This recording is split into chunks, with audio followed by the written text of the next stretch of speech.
diante de uma escolha dramática entre dois males. Ou ficar no país e ser recrutado para uma guerra mortífera e injusta contra os movimentos de libertação das colónias, ou desertar, partir para o exílio e não poder voltar a Portugal, à sua terra, à sua família, sem correr o risco quase certo da prisão e envio para as frentes mais perigosas da guerra. Os estudantes que se tivessem distinguido nas movimentações académicas contra o regime ou fizessem parte de partidos políticos proibidos, os partidos políticos eram todos proibidos, tinham uma forte probabilidade de irem parar ao batalhão penitenciário de Penamacor e de lá seguir diretamente para a frente de guerra, para os lugares mais perigosos. Este dilema encontrava diferentes respostas políticas.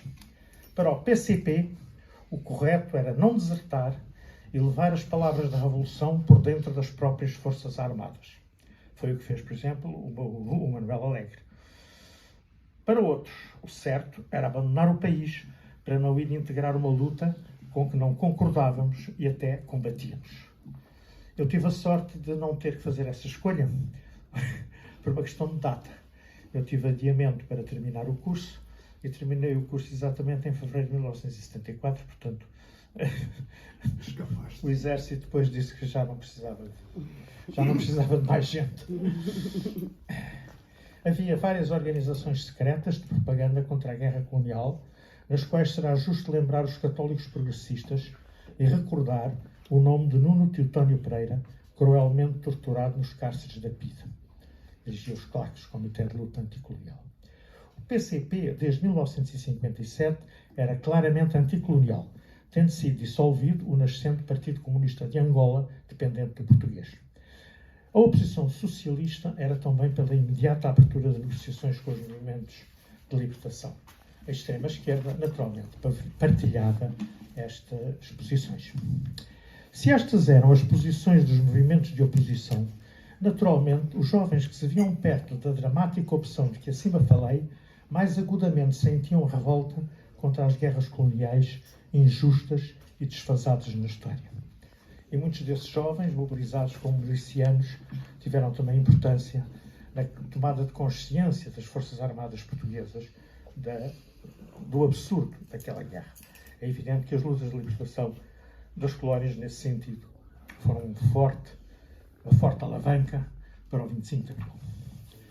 E, para enfim começarmos a falar de poesia, tivemos nesses anos finais do regime fascista dois testemunhos poéticos da maior importância e qualidade literária, escritos por dois poetas que conheceram por dentro o horror da guerra.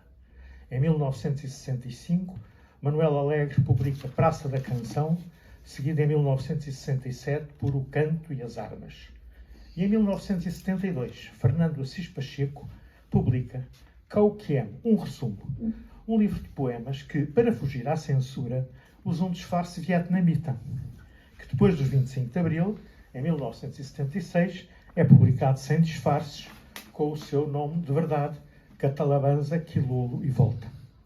Mas ainda sob o regime fascista, em 1972, Fernando Assis Pacheco publicou Viagens na Minha Guerra, em que as histórias das várias guerras da história servem de ilusão e enquadramento à reflexão poética da experiência da sua guerra. Posto isto, irei ler dois poemas de Manuel Alegre e dois poemas de Fernando Assis Pacheco, que foram, na minha opinião, os dois grandes poetas desta guerra. E se me permitirem, ousarei ler a seguir um poema meu, dois poemas meus, aliás, dois poemas meus. Importas, desculpa. Portanto, começando por Manuel Alegre,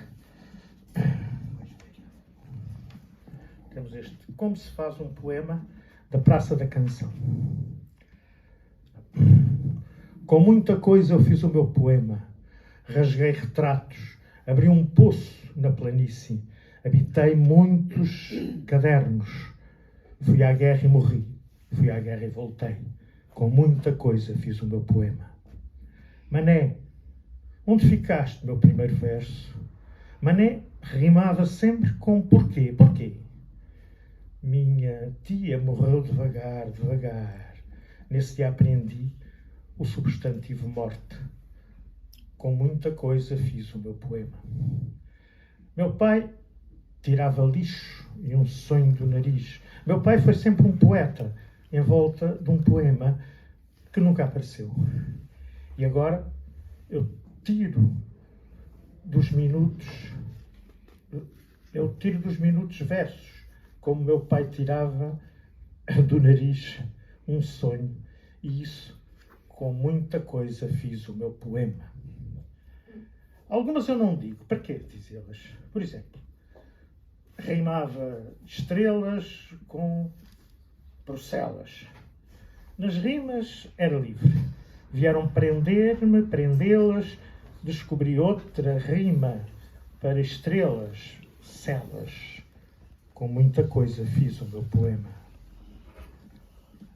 Campainhas noturnas, por que não chamais? Meus amigos assobiavam sempre à meia-noite. Coimbra era uma Europa cheia de comboios. Campainhas noturnas, por que não nos chamam? Com muita coisa fiz o meu poema. Parti vestido de soldado. Eu vi Lisboa cheia de lágrimas. E um avião ficou por muito tempo voando entre lágrimas e nuvens.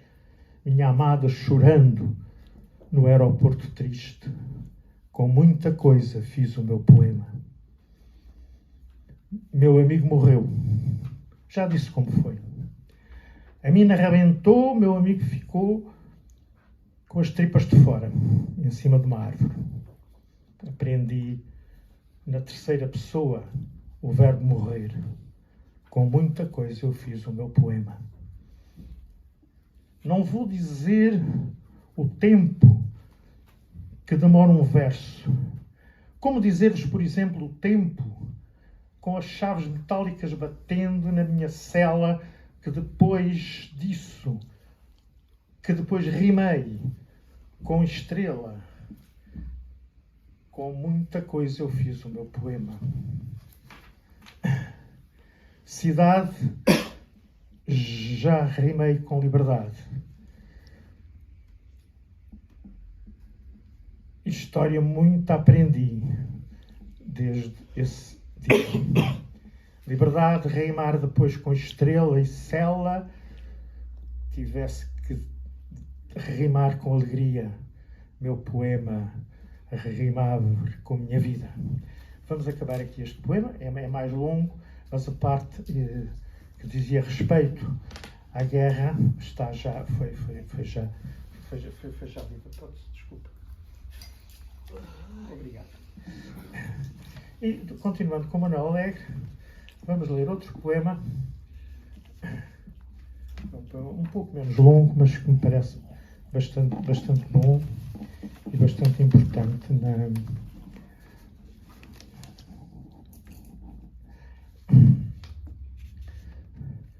Metralhadoras cantam. Acenderam-se as armas pela noite dentro. Quem rebenta, quem morre, quem vive, quem berra.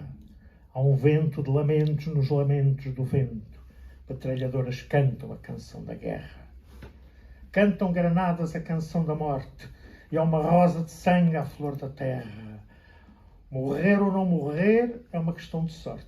Metralhadoras cantam a canção da guerra. Cantam bazucas e morteiros e estilhaços. Cantam esta canção do aço que não erra. No espaço do seu fogo, o espaço entre dois braços. Cantam metralhadoras a canção da guerra. Há um tiro que parte. Há um corpo que tomba. Nesta boca fechada, há um morto que berra. Quem estoura no meu peito o coração? Uma bomba. Metralhadoras cantam a canção da guerra. Todo o tempo é de batalha. Ataque, fuga, fuga, ataque. Silêncio. Um silêncio que aterra, que marca o rosto com seu peso ruga a ruga. Um silêncio que canta a canção da guerra. Mina, emboscada, pó, pólvora, sangue, fogo. Acerta, não acerta, erra, não erra. Perdeu todo o sentido dizer-se até logo. Metralhadoras cantam a canção da guerra. Cada segundo pode ser o último segundo. Como enterrar os mortos que a memória desenterra. Há um poço tão fundo, tão fundo, tão fundo. Metralhadoras cantam a canção da guerra. Há um soldado que grita que não quer morrer. E o sangue corre gota a gota sobre a terra. Vai morrer a gritar. Eu não quero morrer. Metralhadoras cantam a canção da guerra. Houve um que se deitou e disse até amanhã. Mas amanhã é o dia em que se enterra o soldado que disse até amanhã. Metralhadoras cantam a canção da guerra. E um jipe corre pela noite dentro. Avança, não avança. Emperra, não emperra. Passam balas de chumbo nas balas do vento. Metralhadoras cantam a canção da guerra. E há 200 quilómetros de morte em 200 quilómetros de terra. Neste caminho de Luanda para o norte, metralhadoras cantam a canção da guerra. Bom, eu acho que tem para aí os meus papéis. Ficaram aqui. Então, o Fernando Assis Pacheco, vou ler talvez só um poema dele, para não demorar muito tempo. O Zé leu outro, pois é, para você. Tinha um poema do Assis Pacheco, eu vou ler só este. Versos que o autor mandou de Nambuangunga ao editor. Há um veneno em mim que me envenena, um rio que não corre, um arrepio. Há um silêncio aflito quando os ombros se cobrem de suor pesado e frio. Há um pavor colado na garganta e tiro junto à noite e o desafio, alguns na escuridão de alguma coisa, calando o fraco apelo que eu envio. Há um papa que morre enquanto escrevo estas linhas de angústia e solidão. Há o fogo da breda, os olhos gastos. Há a mulher que espera confiada, um pálido vazio aerograma. E há no meu coração, posto de rastos. Este foi o Fernando Assis Pacheco e pedi-vos para ler um poema meu. Este eu encontro uma destes papéis. Está aqui. O poema, esta é uma outra fase da nossa experiência.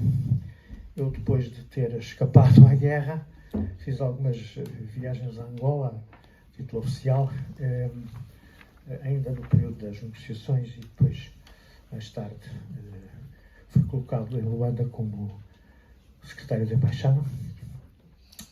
Mas este poema escreveu em Moçambique, porque tem que ver com isto. A África não era nada para mim. Muitos portugueses viviam em África, tinham uma relação com a África.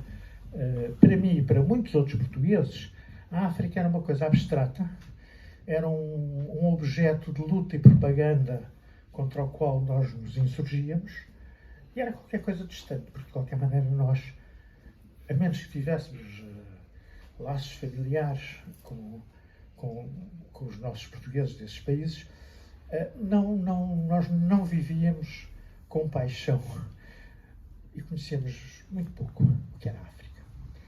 Quando eu descobri o que era a África, porque eu estive em Luanda entre 77 e 79, não foi um período fácil, e depois estive nos anos 90, fiz várias viagens, estive em Moçambique, estive em Cabo Verde, São Tomé, em todos os países africanos, e isso levou-me a escrever este poema, que é, digamos, a minha descoberta da África, depois de ter acabado a relação colonial, é quando eu descubro a África. África.